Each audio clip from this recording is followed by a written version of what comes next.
بھئی اگر کوئی مردہ زندہ ہو گیا واپس آ گیا تو اس کی جائیداد، اس کا گھر اس کو ملے گا یا نہیں ملے گا؟ مسئلۃ مختلفۃ بین الام والائمہ، مسئلۃ نظارۃ، بڑے سخت مناظرے ہوئے اس میں۔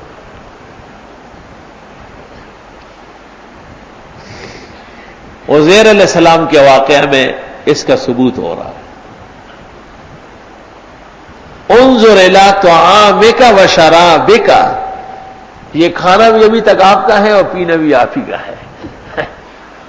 اس آیت کے پیش نظر ایک جماعت نے کہا ہے کہ تمام املاک لوٹ آئے گی۔ یہ ایک علیحدہ مسئلہ ہے کہ مرا ہوا پھر یہاں زندہ ہو سکتا ہے۔ وَحَرَامٌ عَلَىٰ قَرْيَةٍ أَهْلَكْنَاهَا أَنَّهُمْ لَا يَرْجِعُونَ، اس کی صورت ایسی ہوگی جیسے مفسر ناصر الدین تفسیر ناصری کے مصنف، ان کو سکتہ ہو گیا تھا۔ سکتہ ایک بیماری ہے، دماغی جھٹکا لگ جاتا ہے اور تمام نبض رک جاتے ہیں، آدمی زندہ ہوتا ہے لیکن کل میت۔ دیر تک لوگوں نے کوشش کی لیکن وہ اٹھے نہیں، تو ان کو مردہ جان کر نہلایا، کفنایا، جنازہ پڑھ کر دفنایا۔ مفسر ناصر الدین تفسیر ناصری کے مصنف۔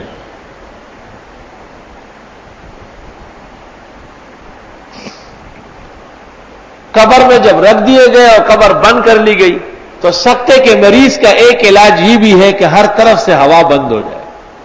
وہ اٹھ بیٹھا، جب اٹھ بیٹھا سر لگ گیا، اوہو اوہو یہ تو قبر ہے، یا خدایا۔ اب آدمی قبر میں ہوش میں آ جائے تو پھر تو اور مرنے لگے گا کہ سب کچھ بند ہے ہر طرف سے۔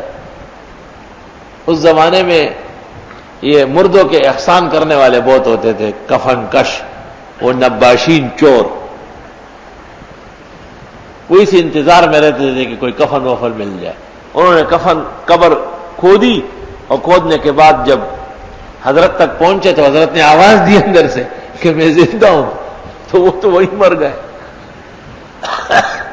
دو تین بھاگ گئے اور دو تین مر گئے۔ مردے کی آواز بڑی خطرناک ہے۔ خدا کا شکر ہے کہ مردے بولتے نہیں، اگر بولتے تھے لوگ تو ختم ہو جاتے۔ حدیث شریف میں بخاری میں کہ اگر ان کا عذاب آپ لوگوں نے سن لیا لصائقہ تو بے ہوش ہو جاتے جن اور انس۔ بڑے خفا ہو گئے مفسر ناصر الدین کہ بلا وجہ میری وجہ سے لوگ مر رہے ہیں۔ کفن سے لنگوٹیا باندھا اور اپنے محلے سے دور ایک محلے میں آئے اور وہاں رات کو شور کر رہے ہیں گلی گلی میں کہ میں ناصر الدین ہوں، مجھے سکتہ ہو گیا تھا، تم لوگوں نے مجھے مردہ جان کے دفنایا تھا، میں ٹھیک ٹھاک ہو کے واپس آیا ہوں، خدا کے لیے مجھ سے مت ڈرو۔ تو آہستہ آہستہ اس کے اہل خانہ کو پتہ چلا، بس پھر تو خوف ختم ہو جاتا ہے۔ انہوں نے اس واقعے کے بعد اللہ تعالیٰ کی اس نعمت کا شکر ادا کیا کہ مجھے قبر سے پھر یہاں آنا نصیب ہوا۔ قرآن مجید کی تفسیر لکھی ہے، اس کو تفسیر ناصری کہتے ہیں۔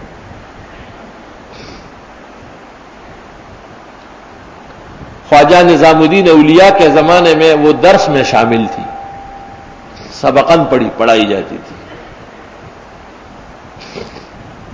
تو ایسا واقعہ ہو سکتا ہے،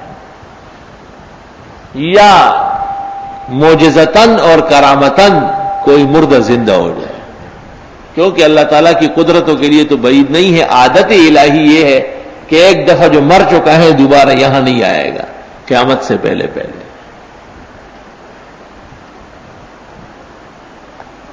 اللہ